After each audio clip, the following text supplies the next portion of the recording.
Gusto mo rin po bang mag-try ng ibang recipe kagaya ng ginawa ko? At eto po ay baka magustuhan mo. Lagay lang po ako ng asin sa harina and then hinalo ko lang po para mag-combine ang dalawang ingredients. And then nilagay ko po itong beef chunk sa harina na may asin at kinover ko lang po ito hanggang po matakpan ko lahat ng karne.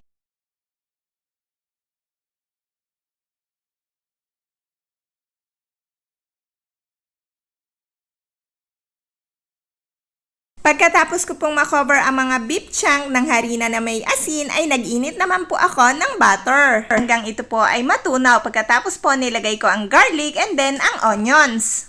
At hinalo-halo hanggang lumambot po ang mga onions. Then nilagay ko na po yung mga karni dito. Same procedure lang po, ginisa ko po ito sa oil na may bawang at sibuyas. Ang pagkakaiba lang po ay ginisa ko po ito na merong harina na may asin. Pinabaligtad ko lang po ito para magpantay ang pagkakaluto dito. Tansyahin nyo na lang po bago kayo mag-add ng water kung anong textures po yung gusto nyo. Para po sa akin ay ganito ay okay na.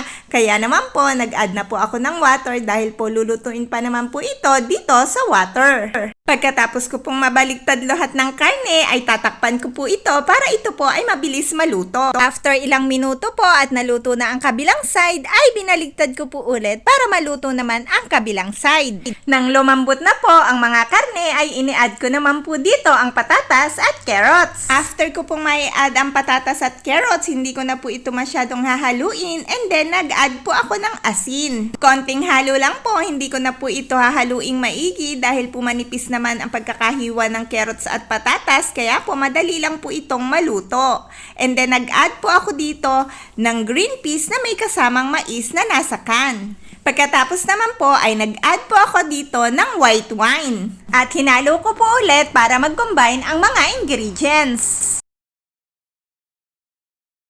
At pagkatapos po ng mga ilang minuto, eto na po at luto na ang beef chunks na may kasamang white wine, carrots, patatas at iba pang mga ingredients. Sana po ay nagustuhan mo ang recipe ko for today.